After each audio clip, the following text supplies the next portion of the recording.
Bismillahirrahmanirrahim. Assalamualaikum warahmatullahi wabarakatuh. Berjumpa lagi di Java Core Fundamental 1.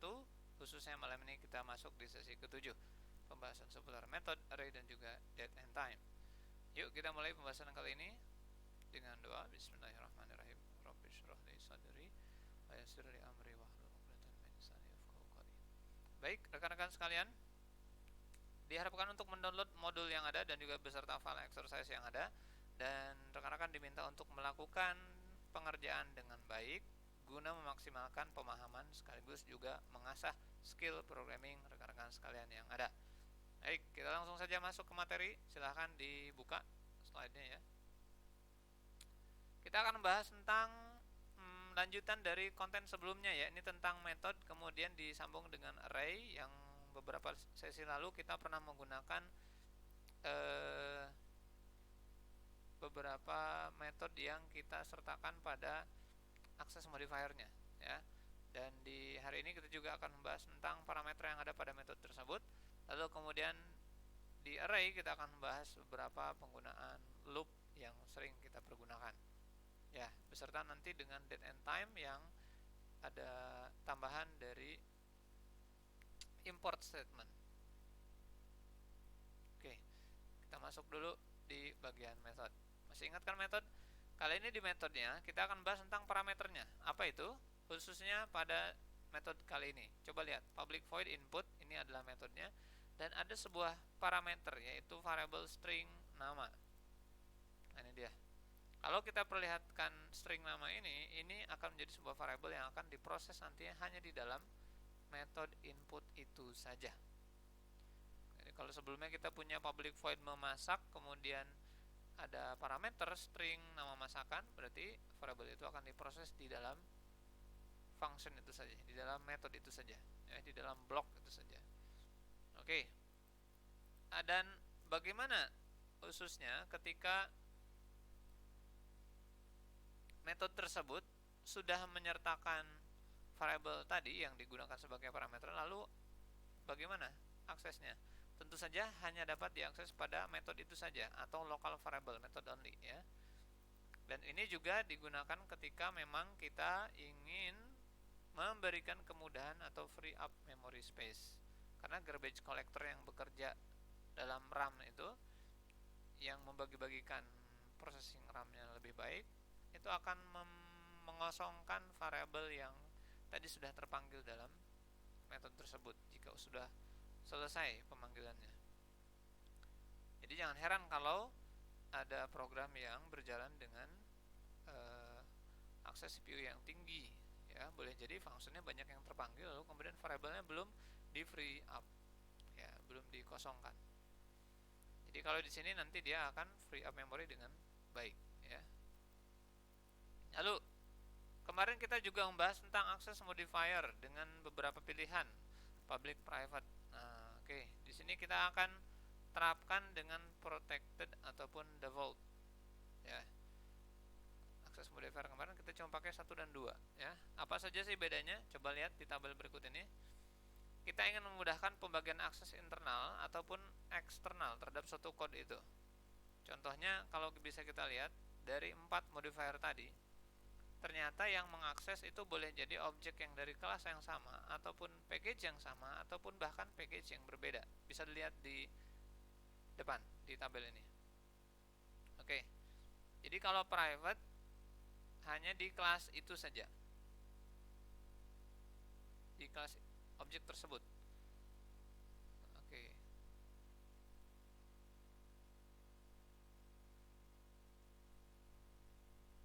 Kelas yang sama di sini maksudnya adalah kelas yang itu, kelas yang tunggal. Ya, kalaupun package pun demikian. Package diakses oleh 3 buah modifier ini, kecuali private. Jadi kelas yang lain itu bisa mengakses. Ya, syaratnya ada di kondisi tersebut. Lalu kemudian untuk yang tidak menyertakan, nah ini dia, untuk yang default, maka hanya dapat diakses oleh package yang berbeda. Dan begitu pula dengan subclass yang lainnya. Oke. Karena ini masih seputar di metode ya. Sebelum saya masuk ke array, di metode ini Kita akan coba terapkan dulu yang pertama parameternya, lalu kemudian disambung dengan access modifier ini. Bagaimana sih penerapannya? Yuk kita buka saja di NetBeans. Ya, di luar nih lagi hujan ya, tapi alhamdulillah teman-teman semua antusias buat menyimak dengan baik. Kita masuk di prakteknya ya.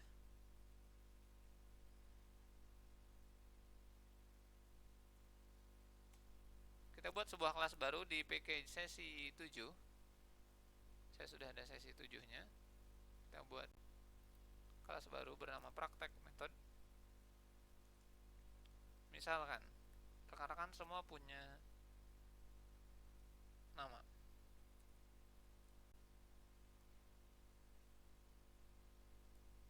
Oke.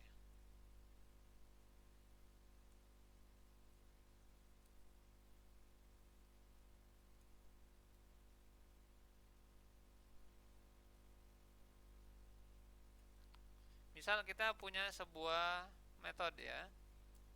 Kita sertakan dulu parameternya ya.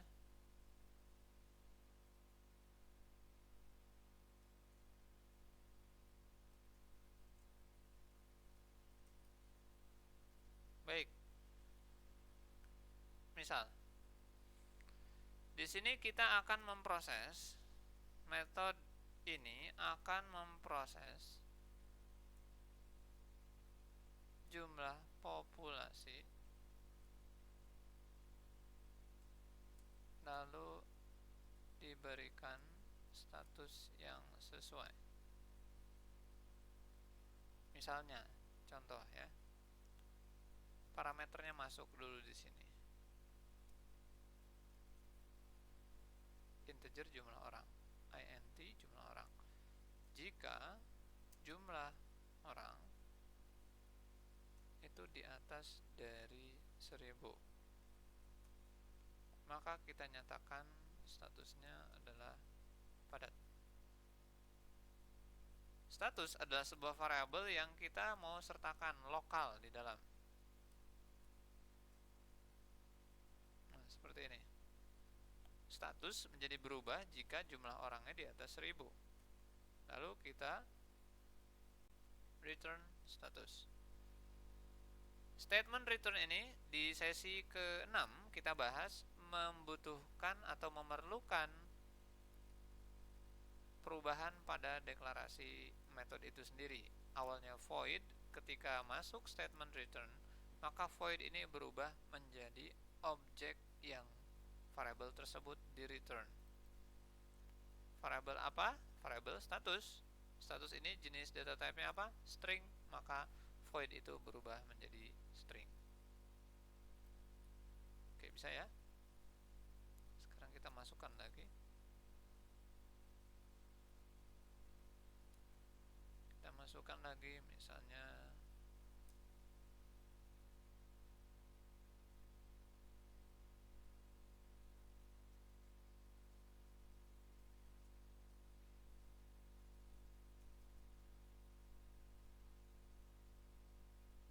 baik.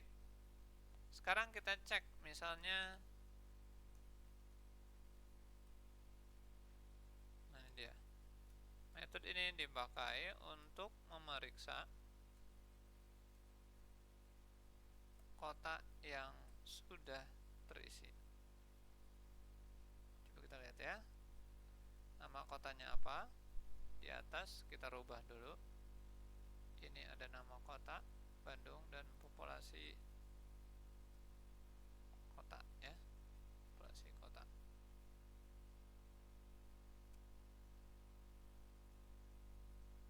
Coba misalkan kita tanya jika nama kota sama dengan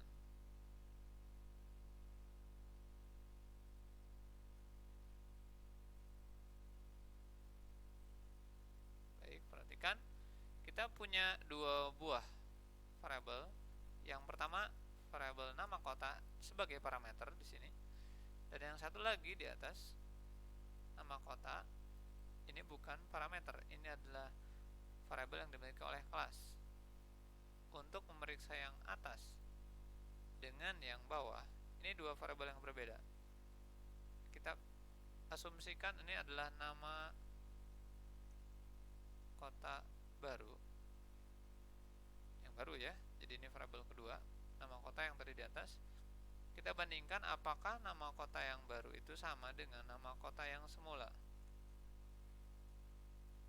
Ini dia. Apabila sama, maka kita cek kembali dengan pernyataan yang kemarin, singkatnya dari statement if, langsung menyimpan ya. Masih ingat kan?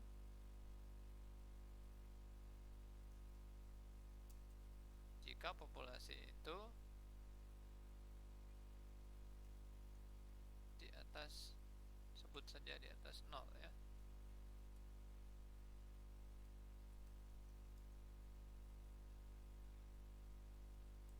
Nah, lihat dulu.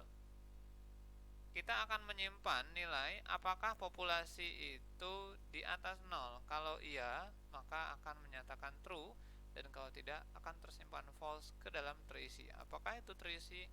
Terisi adalah sebuah variabel yang dinyatakan di dalam metode pengecekan apakah terisi dengan data type-nya boolean.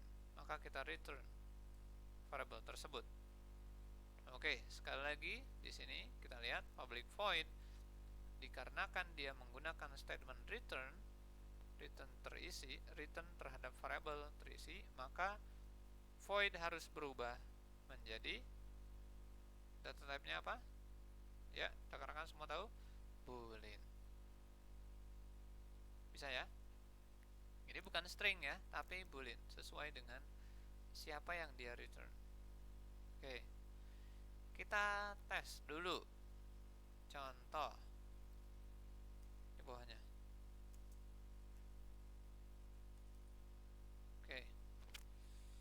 Di sini kita tes dengan cara menggunakan objek kelas tersebut ya.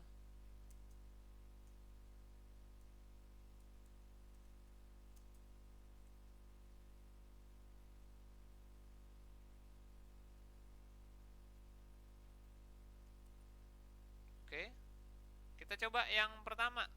Kita panggil. Tadi apa? Periksa status. Misal, kalau saya masukkan 9.000, nah ini, lalu saya shout, saya simpan dulu ya, maka tentu saja dengan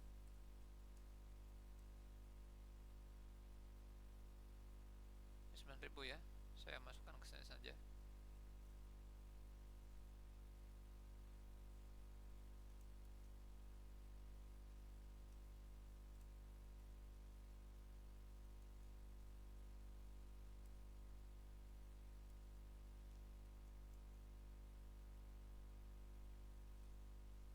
Nah ini dia. Kita buat sebuah variabel.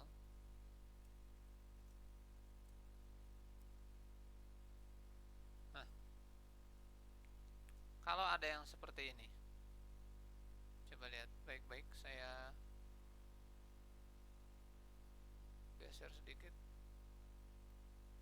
Nah, yang pertama kita punya jumlah terbaru sebagai 9.000, lalu kemudian ada objek kelas praktek method tersebut dengan variabel coba, lalu kita panggil periksa statusnya terhadap jumlah yang tadi, jumlah 9.000. Maka dengan jumlah 9.000 tadi kita ingin melihat apakah hasilnya. Apakah hasilnya? Teman-teman semua bisa melakukan guess, melakukan terka ya. Di sini kalau kita lihat tentu saja dengan jumlah 9.000 maka akan didapat sebuah hasil padat. Kok bisa padat? Oh iya, karena metode periksa status di atas, nah ini akan memeriksa parameter jumlah yang masuk, lalu jika jumlah itu di atas 1000 akan dikenal sebagai padat, dan kalau tidak maka dia tidak akan bilang padat.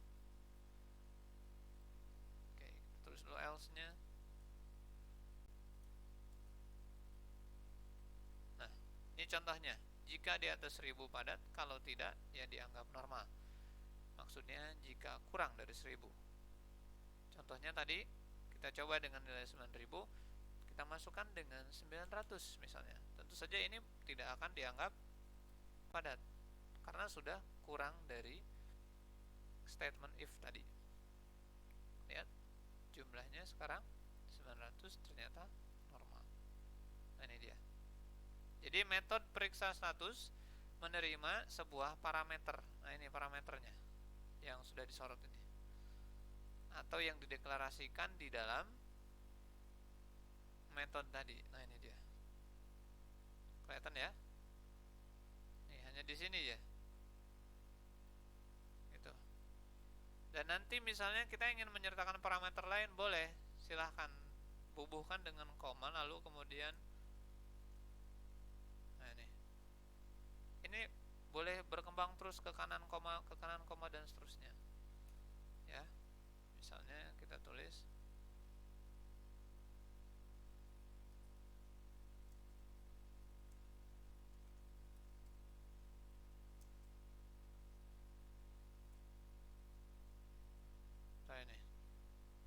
Misal ini sudah ada di dalam, Kang, saya nggak usah buat deklarasi. Oke, boleh.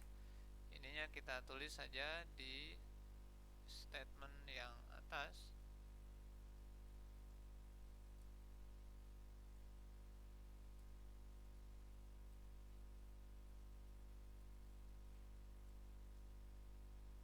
Nah, ini ya. Orang yang memeriksanya adalah nama orang tersebut. Parameter nama user yang tadi ditulis di atas ini, dari atas ini dimasukkan ke dalam variable checker tadi ya, pemeriksa. Dan checker ini bukan local variable, ini kelas punya variable. Artinya dia global. Namun menerima sebuah nilai dari nama user, lalu kita bisa bertanya terhadap sebuah metode.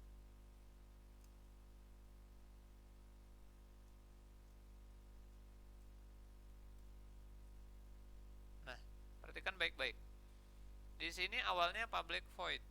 Biasa kita menyatakan public void karena ada return, maka kita tanya lagi, dia return variable apa? Variable checker. Checker itu jenisnya apa? String. Maka voidnya berubah menjadi string. Seperti itu ya. Ini bisa kita panggil ketika kita memanggil periksa status. Ini dia. Periksa status. Misalnya dia diperiksa oleh saya misalnya.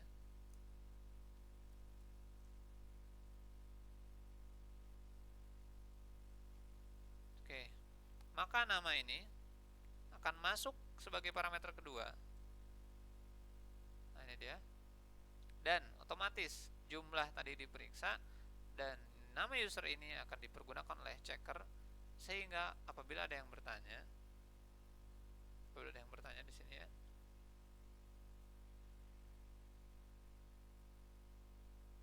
Nah, ini sudah boleh langsung diterapkan tanpa menyimpan ke variable bagi yang mau langsung.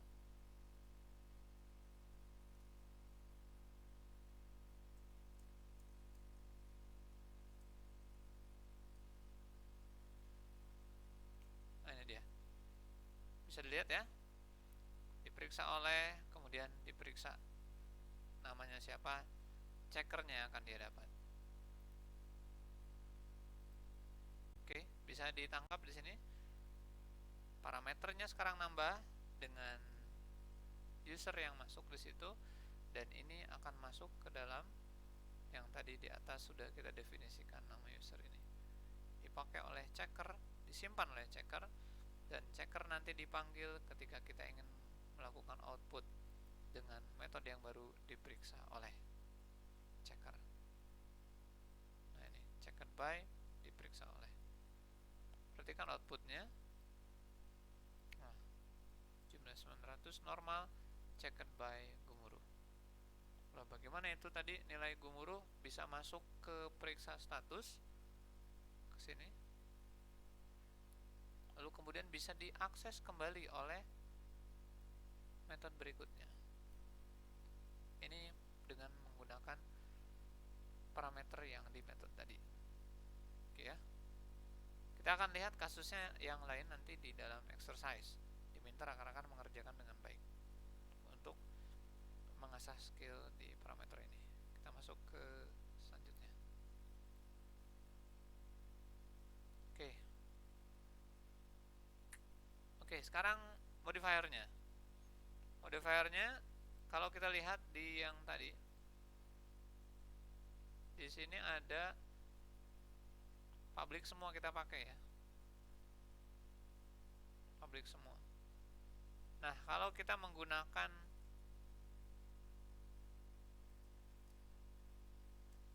private bukan lagi public, kemudian ganti kotak misalnya, nama kotak sekarang menjadi nama baru, kita ganti sebagai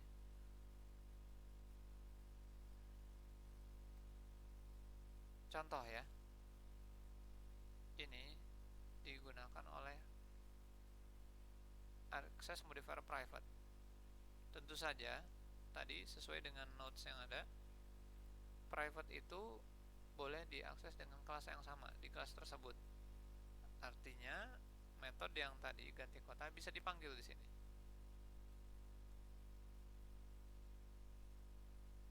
Tuh, ada ya. Ganti kota ada. Tapi apabila ini diakses oleh kelas yang lain, tentu saja dia tidak bisa mengaksesnya. Ya, misalnya kita punya kelas yang lain di sini.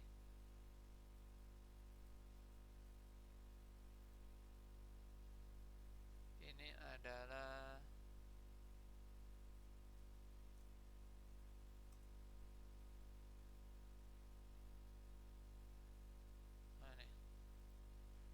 asumsikan di bagian tambahan ini kita memanggil yang tadi, yang praktek method.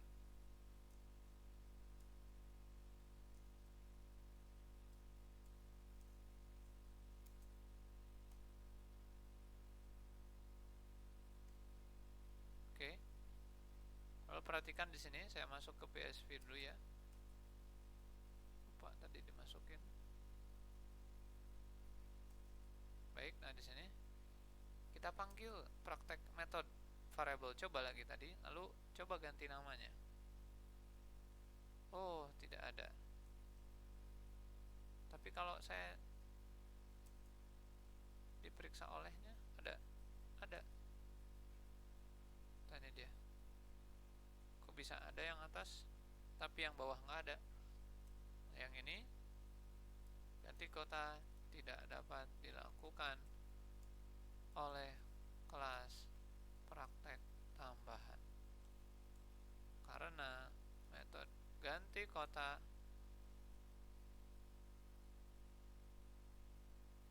modifiernya ialah private gitu. Jadi ini nggak akan bisa kesampaian, tidak bisa mengganti praktek tambahan ini di dalam kelas ini, tidak bisa mengakses ganti kota karena tadi didefinisikan sebelumnya dia menggunakan ganti kota sebagai private bukan public.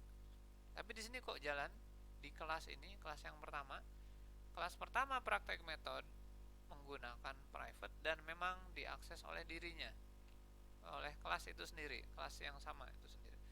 Tapi karena ini kelas yang berbeda, mau mencoba private tidak bisa. Nah, seperti itu. Kapan ini dipakai? Tentu saja ketika kita mau mengkhususkan proses tersebut hanya untuk internalnya saja. Dan demikian pula yang lainnya. Yang public tadi di atas sudah ada periksa status, diperiksa oleh, dan beberapa metode yang lainnya. Nah ini apakah terisi, itu public, periksa status ini public, diperiksa oleh ini public, kecuali ganti kota. Nah ini yang private, berarti ini tidak bisa dipanggil oleh kelas lain. Ya, bisa kita lihat di sini diperiksa oleh bisa, ganti kotak kagak mau. Kalau kita tulis lagi yang lain,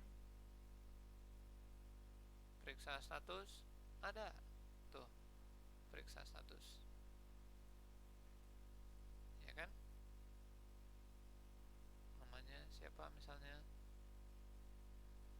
Tuh, yang ini kok bisa dua ini? Tentu saja karena public, sementara yang bawah private. Oke, kasusnya gimana nih? Ini memudahkan penutupan proses internal tadi ya terhadap kelas yang lain. Protected pun demikian, hanya saja nanti hanya bisa diakses oleh package itu saja. Artinya kelas-kelas yang di dalam directory itu saja. Nah, selama dia yang aksesnya masih di dalam sesi 7, selama masih di sini ya, masih di sesi 7 ini, ada kelas baru dan dia menggunakan protected seperti ini, maka dia masih boleh mengakses.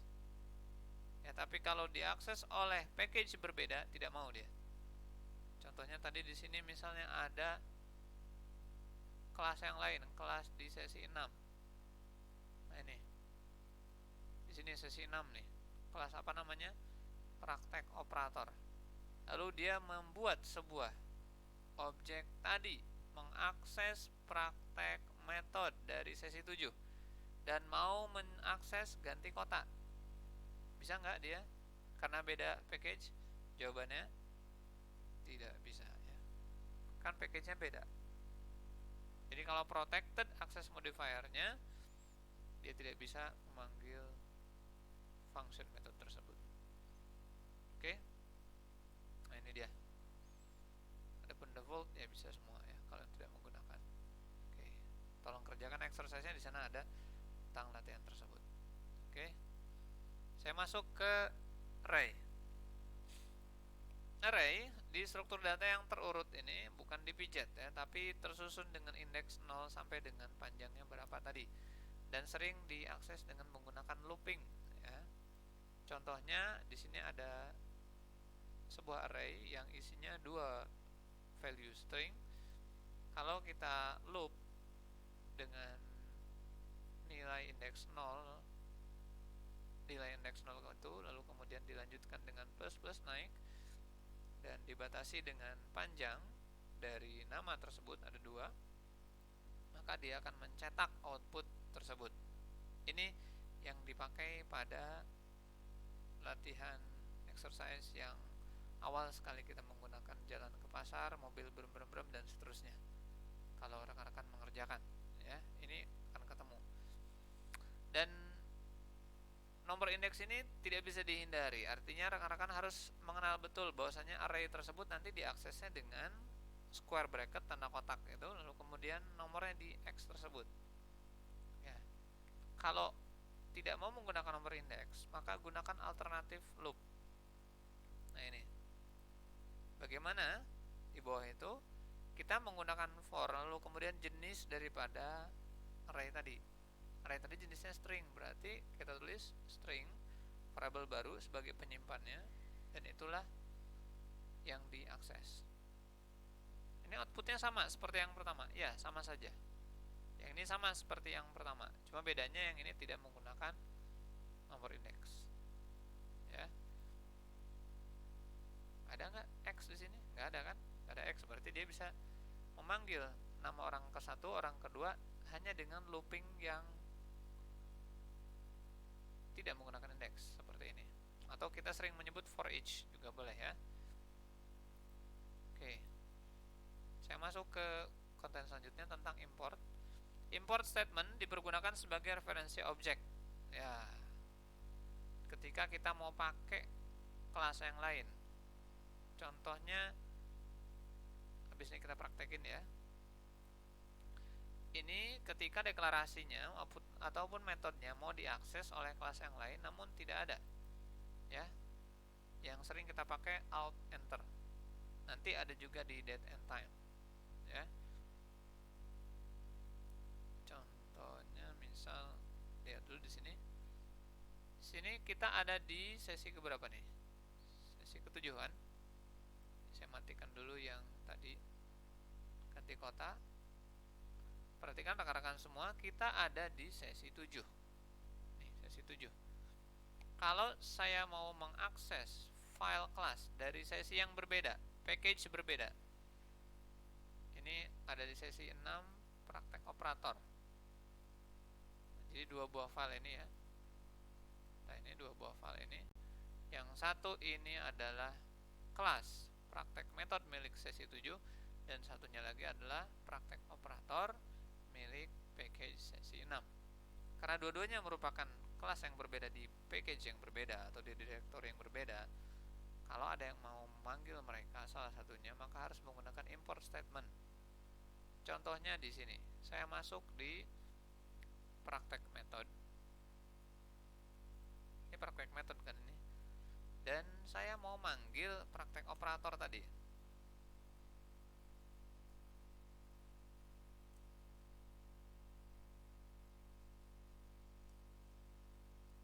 Ya, betul kan?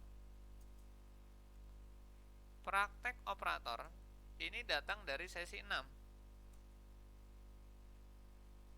Datang dari mana? Sesi 6. Kalau tadi rekan-rekan sekalian memperhatikan ketika dia mengetik, itu dia akan menambahkan import statement. Nah, ini di atas. Tuh, import. Padahal kita di sesi 7 nih, tapi dia ngimport dari file sesi 6. Dari file yang berbeda package-nya. Kalau ini dihapus, lihat bawahnya, nanti dia meronta-ronta ya.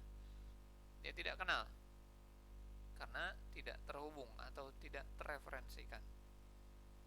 Kalau ada tanda seperti ini, di Alt Enter, lalu nanti ada pernyataan add import, dia akan menambahkan auto import di atas itu. Nah ini, oke, itu dia. Contoh lain misalnya kita lihat di date and time. Di date and time kita akan menggunakan akses objek bawaan dari Java API karena kita mau mengakses tanggal dan juga waktu. Kalau kita perhatikan di sini, kita bisa akses objek date ataupun penanggalan, lalu nanti diakhiri dengan Alt Enter. Untuk Alt Enter ini auto import yang tadi. Ya, contohnya ada yang mengetikkan local date my object kemudian local date now. Kita mau dapat tanggal sekarang nih. Ini di outputkan dulu, misalnya saya ke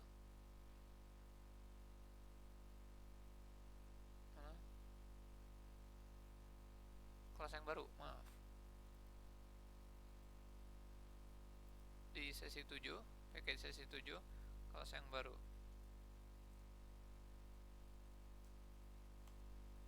Praktek date and time. Di sini misalnya kita buat yang tadi dengan statement yang serupa seperti di slide. Local date now. Tulis dulu ya.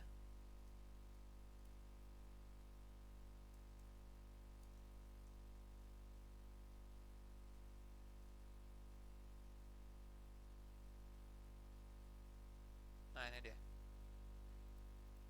Tuh, local date now.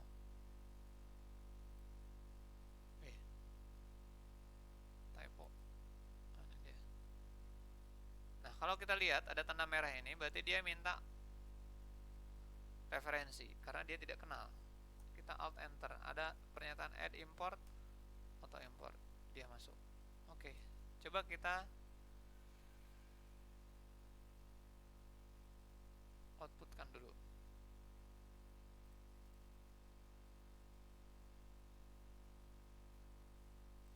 Oh, new-nya dihapus, maaf.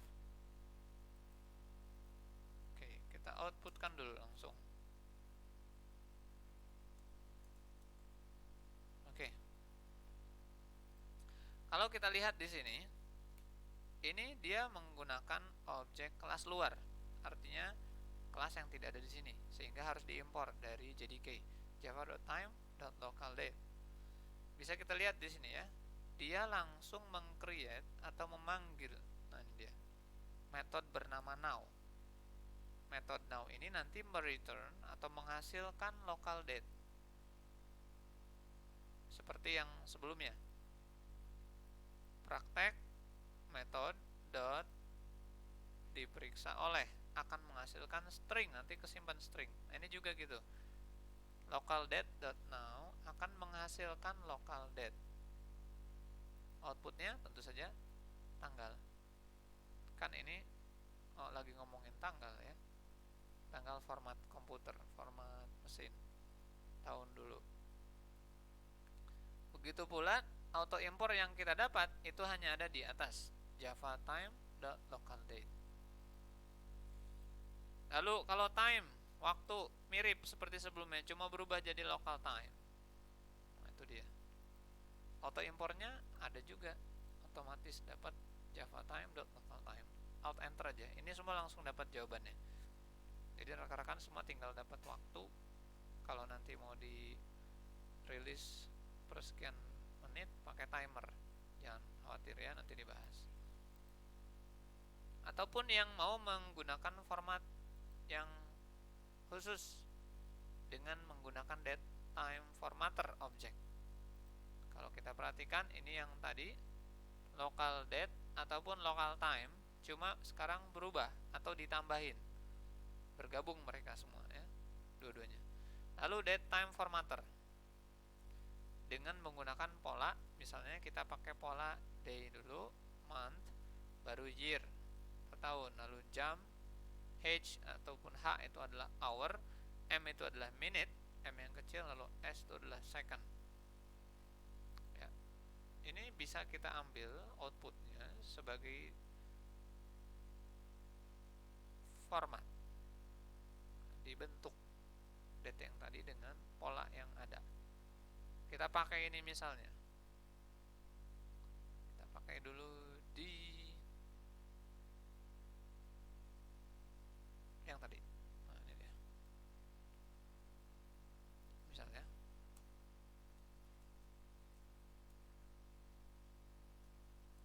mana dia?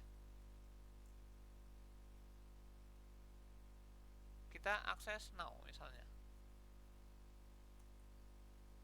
Ini butuh auto import kan, kasih aja import alt enter. Kemudian kita buat yang tadi datetime formatter. Mana dia?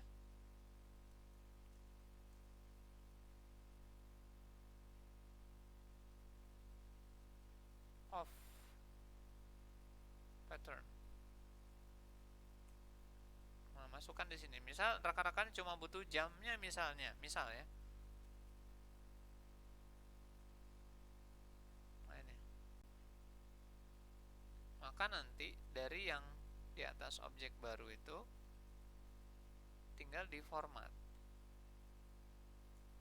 dengan menggunakan pola yang tadi.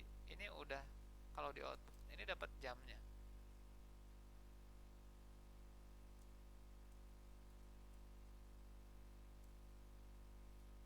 Nah, ini dia akan mendapatkan jamnya.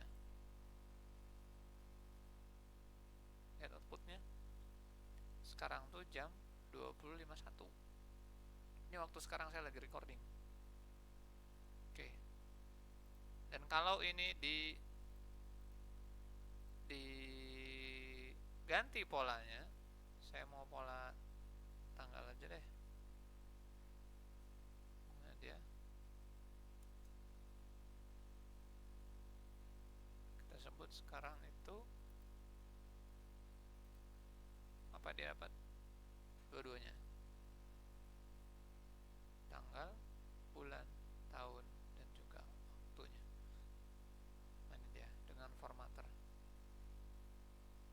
Karena kadangkala ada yang membutuhkan juga penamaan yang lain, misalnya ya, penamaan yang lain dengan pattern tertentu, misalnya di berkas yang lain dia menggunakan nama full, nama bulan, M-nya berarti bertambah. Ataupun dengan jamnya tadi, jamnya yang tidak mau yang ini jam 20 ya, saya kecilin misalnya jadi, nah seperti ini. Apakah ada sama apa beda ini di yang kecil? beda ternyata. H yang besar hitungan 24 jam, H yang kecil dengan menggunakan angka 12 jam. Nah, seperti ini. Ini pola yang ada di dalam date and time. Jadi rekan-rekan semua sudah masuk ke objek kelas date and time. Ini sudah sangat memudahkan, khususnya di dalam penerapan daripada value yang ada. Oke, dan begitu pula dengan pola yang tadi sudah kita bahas. Auto importnya membantu kita, dan objek lain juga demikian. Nanti bakal ada import yang lain. Ini sudah memudahkan kita. Jadi ini kelas-kelasnya tidak ada di file kita kan, tapi dia cuma mereferensikan dan sudah masuk. Seperti itu. Oke, saya harap rekan-rekan semua bisa mengerti dengan penjelasan yang barusan dan diminta untuk mempraktekkan latihan yang ada, dan tetap semangat ya di dalam penerapan yang ada. Seperti rekan-rekan yang lainnya yang masih muda juga masih menuliskan beberapa code untuk memaksimalkan yang namanya program tersebut dengan skill yang ada. Bagi siapapun kita dan background yang dimiliki, tetap semangat dalam menuliskan kode yang ada. Silahkan dipraktekkan secara baik, dan saya Gumuruh undur diri di sesi malam ini. Kita akan jumpa lagi di sesi berikutnya insyaallah dengan pembahasan yang baru. Sekian, assalamualaikum warahmatullahi wabarakatuh.